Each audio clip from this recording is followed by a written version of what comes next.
Guys, welcome back. So here we are in Mankind Divided, which is a game that unfortunately leaves me divided because, as you can see, one of the first things we're going to explore over here in this Utilite complex, which by the way is an awesome mission in this game, is, the bathrooms in this game are never occupied.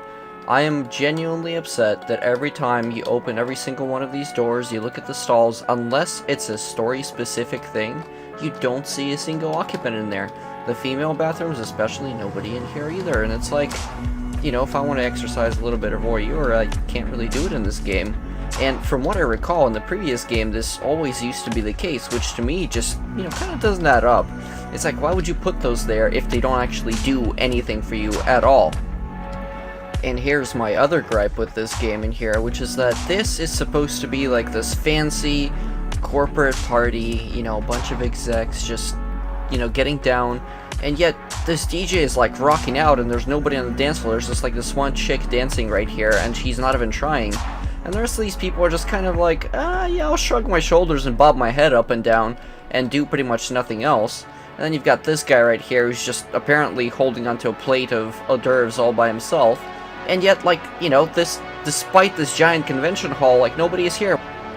But now this game's biggest offense, in my opinion, is the fact that despite having these giant boxes everywhere, despite having this humongous open world and all these different crates and all these different kind of barrels, you never really have a place to hide bodies. So in the end, what ends up happening is you end up piling all of them, essentially into these like little vent covers, because that's really the only thing you can do to hide bodies in this game.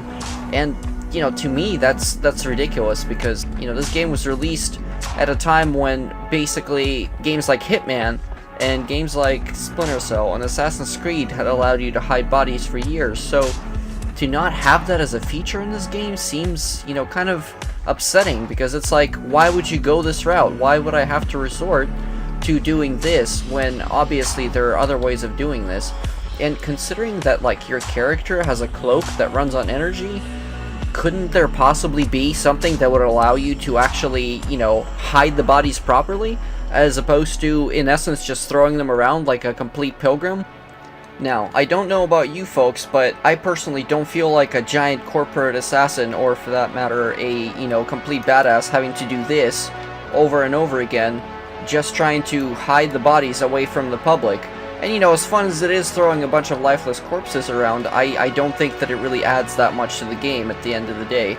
And sometimes that can cause some serious fires. So here's yet another one of my gripes.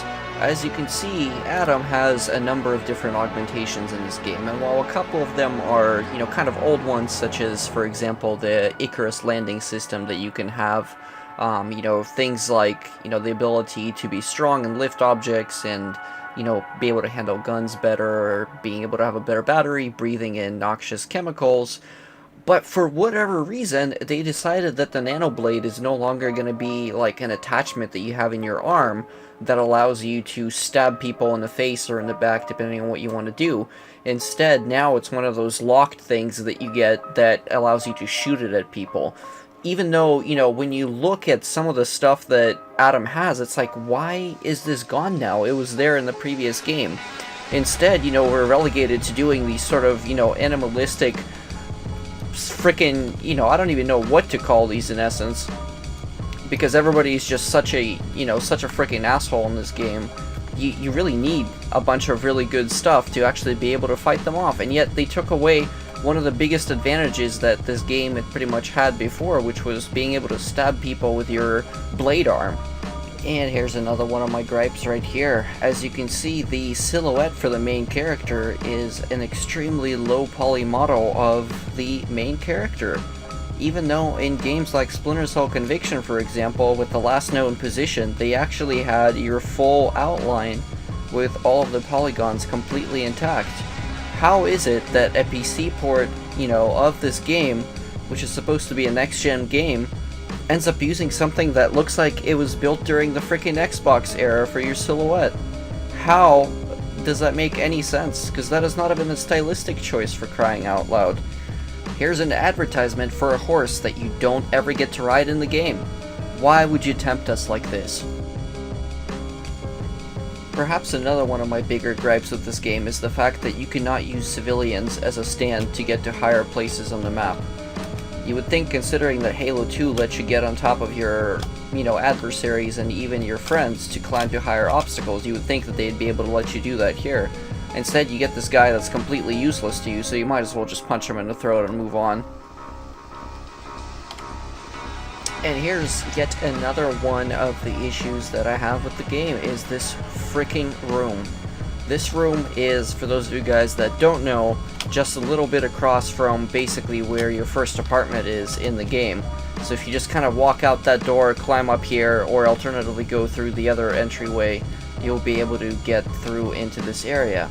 So, what is such a big deal with this room? Well, the problem is, this keypad never freaking works. And I was supposed to get a mission of some kind, I guess, that lets me go in here and actually explore stuff. Unfortunately, I never got that, and so the only thing I can do is keep flipping the circuit breaker on and off, which apparently does absolutely nothing. And it's one of those rooms that I never got to open in the entire freaking game. And it's like, how come I don't have the option to do this? Why is there no way to do this whatsoever? It just frustrates the crap out of me when there's certain things that, despite doing hours upon hours, by the way, I had 43 hours in this game, at the point where I reached this, basically a room to try and explore it again, and still absolutely nothing, despite all my augs, despite having found a bunch of people, talked to hella people, done a bunch of side missions, still does not let me do anything, despite all the stuff that I have managed to do.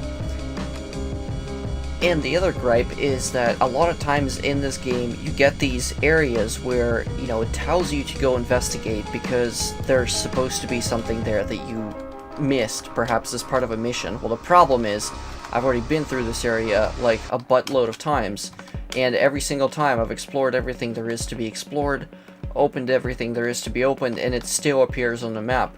And just like the disappearing marker for certain missions, and also floating markers that you get throughout the game, this is one of those things that just never quite goes away, and it goes back to having the QA issues in the game that I think ultimately it suffers from, quite greatly. And here's another case of, having to hide bodies because, well, the game just doesn't let you hide them anywhere else.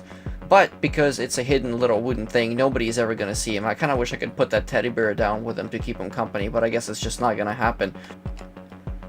I also like the way that the Seraph Industries truck is just kind of, hanging out, sitting here, despite the fact that Seraph Industries has been bankrupt for a number of years now, but hey, no biggie.